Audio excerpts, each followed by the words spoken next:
Čaute, vítajte pri dnešnom teste. Dnes sa pozrieme na novinku od značky ASICS, a to model Blaze Blast.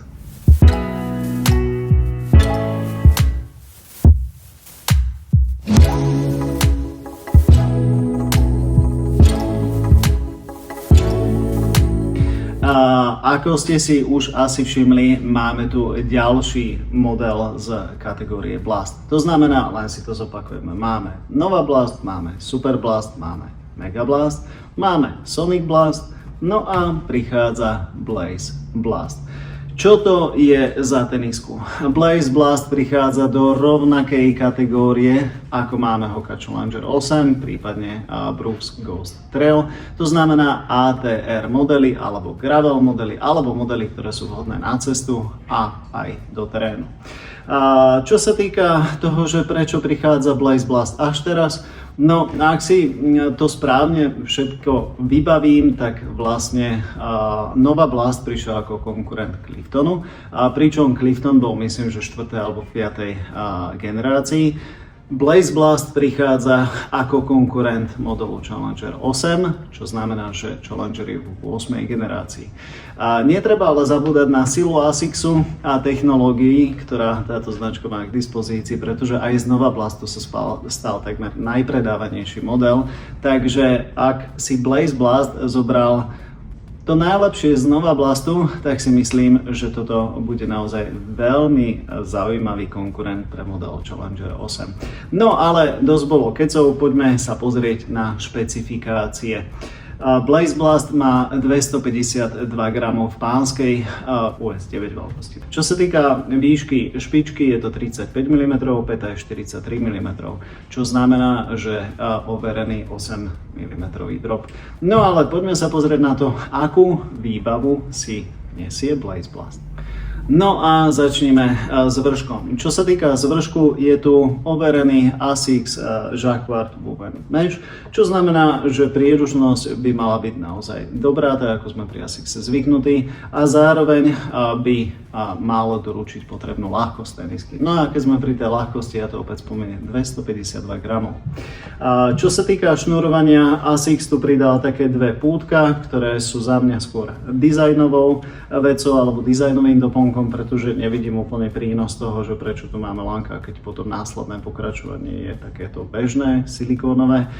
Uvidíme, vyskúšané. Čo sa týka jazyka, jazyk má dve vrstvy, je ľahko polstrovaný, ale netreba od toho očakávať žiadne zázraky. Nie je to tenká verzia a la Nimbus, ale nie je to ani tá veľmi komfortná verzia a la Trabuco Max. Trabuco. Čo sa týka samotnej pety, peta má dostatočné polstrovanie, ako sme zvyknutí pri ASICSe, a doslova by som povedal, že je to de facto presne to isté, ako cítime v Nova Blaste. Možno toho polstrovania je ešte trošku viacej.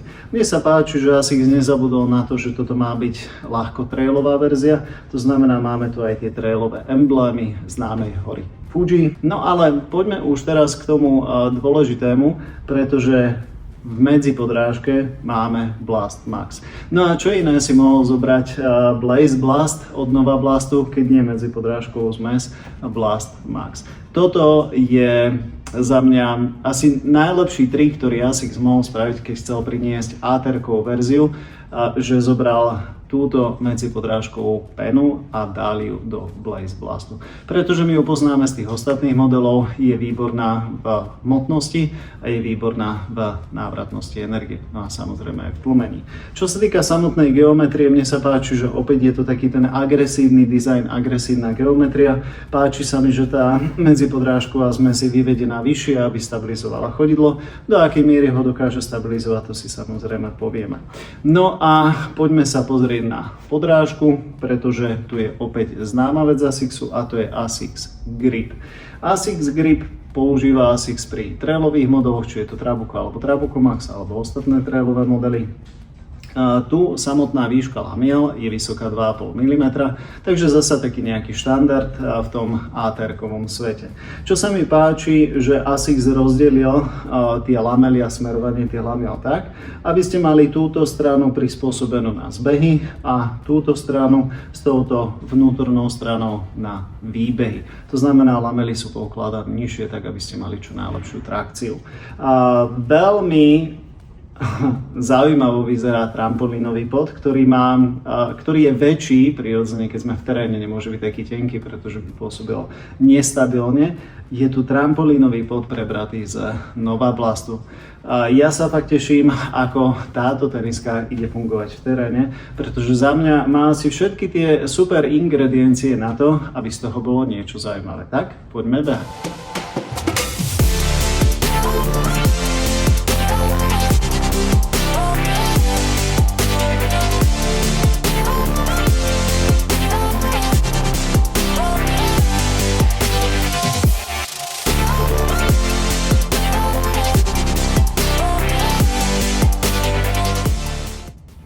No a poďme sa pozrieť veľmi detailne na zvršok. Čo sa týka zvršku, tento Jacquard Bouvet Mesh je veľmi príjemný. Je mäkký, dobre sa prispôsobuje chodidlu, má vysokú príručnosť. Čo sa týka okopovej hrany, je to taká len sťaby okopová hrana. De facto naozaj veľmi podobná vec, ako má ASICS alebo používa ASICS pri TR-kových modeloch. Čo sa týka päty samotnej, je stabilná, to znamená, že tam máme ten plastový výlisok, ktorý je veľmi príjemne polostrovaný z vnútornej aj z vonkajšej strany a celé to pätné lôžko pôsobí naozaj extrémne komfortne. Čo sa týka jazyka, je to skôr ten tenší jazyk. No a šnúrky tu sa pristavím, pretože za mňa si ASICS tieto dve pútka mohol odpustiť. Pretože keď si šnúrujete tú tenisku, tak musíte vlastne zašnúrovať ako keby prvú časť, druhú časť, tretiu časť a asi spomalujete a zbytočne trávite a zabávate sa so šnúrovaním. Dalo sa to vyriešiť aj lepšie. Čo sa týka samotnej šírky Blaze Blastu, povedal by som, že je to taký ten štandard v ASICSe, to znamená, že také normálne široké chodidlo, teda ani veľmi široké, ani veľmi úzke. Čo sa týka porovnania napríklad s modelom Challenger 8, tam si dovolím tvrdiť, že Challenger 8 je ešte trošku širšia verzia tenisky, takže treba to naozaj vyskúšať a porovnať eventuálne na predajni. Čo sa týka samotnej medzipodrážkovej zmesi, Blaze Blast má Blast Max. Komplikované na vyslovenie. Toto je tou základnou vecou, čím sa odlišuje od konkurencie, či je to Ghost Trail alebo Challenger 8. A toto znamená, že budete cítiť, že dostanete viacej energie počas toho behu, aj preto, že je tu trampolínový pod, ktorý naozaj funguje. Je skvelé, že ho asi zväčšil a natiahol, pretože v teréne potrebujete mať stabilitu a ten pôvodný menší trampolínový pod by vlastne znamenal, že tú stabilitu budete mať narušenú. Čo sa týka samotnej medzipodrážkovej zmesi, mne tá hustota príde ešte ako keby viacej bouncy, že vám vráti viacej energie ako samotný Nova Blast. De facto sme ešte vyššie ako v Nova Blaste a bavíme sa o ATR-kovom modeli, teda o modeli aj na cestu, aj do terénu. Veľmi vysoko vyvedená medzipodrážková zmes na stranách pri pete, ale tu zdôrazním to, že toto nie je skutočne reálna výška, je to total stack height, keď sa bavíme 35-43, to znamená, že ASICS sa snažil stabilizovať to chodidlo, pretože chodidlo sa nachádza asi niekde v tejto výške.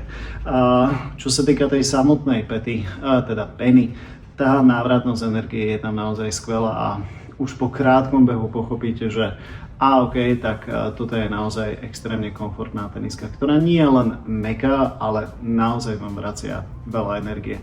Vyslovene celá tá blastová kategória toho ASICSu, či je to Nova Blast, Mega Blast, Super Blast, to sú tenisky, ktoré majú skvelé návratnosti energie. A ASICS si povedal, že keď budeme robiť Blaze Blast, musíme to zachovať a mne sa strašne páči, že to naozaj v tej teniske je cítiť. Čo sa týka samotnej podrážky, 2,5 mm nie je to žiadny zázrak. Nečakajte, že toto bude skvelé v blate, v technickom teréne. Je to ATR-kový model, čo znamená aj asfalt, aj ľahký terén. Všade, kde som bol,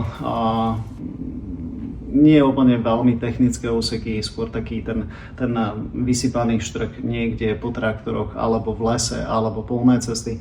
Všade funguje naozaj výborne. To, že je to rozdelené a že máme iný smer lamiel v tej spodnej časti ako v tej vrchnej časti, je super, pretože pri tom zbehu funguje tá teniska, alebo tá podrážka funguje inak pri zbehu ako pri výbehu a je super, že to ASICS naozaj rozdelil.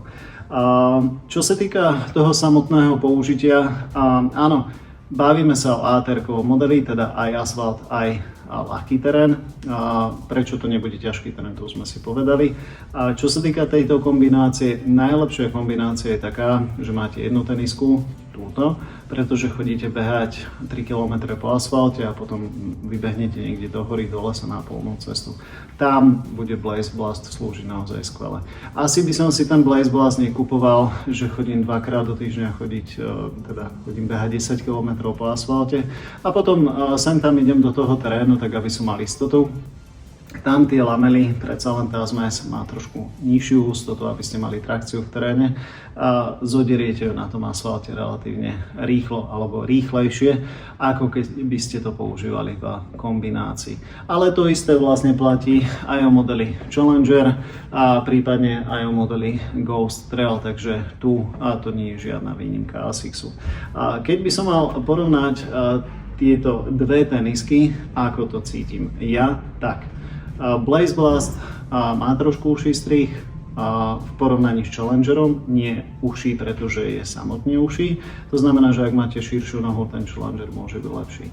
Čo sa týka výbušnosti a návratnosti energie, tam za mňa na plnej čiare vyhráva Blaze Blast. Čo sa týka stability, tým, že Hoka používa CM EVA Foam, tak tá pena nie je taká mäkká a komfortná a tým je stabilnejšia oproti modelu Blaze Blast. A čo sa týka potom toho samotného zvršku, toto mi príde zvršok, ktorý je trošku lepšie pripravený na ten terén, ale opäť bavíme sa o ľahkom teréne, takže tam to nemusí hrať žiadnu rolu. A za mňa je to tak, že keď prichádza model Blaze Blast, treba byť na pozore, pretože vieme, čo ASICS dokázal s modelom Nova Blast. Stal sa z neho de facto najpredávanejší cestný model. Takže za mňa má Blaze Blast všetky tie super ingrediencie, ktoré by mu mali zabezpečiť úspech na trhu, tak uvidíme, ako sa mu bude dariť. Ja vám ďakujem za sledovanie, verím, že sa vám páčilo a vidíme sa na budúce. Čau!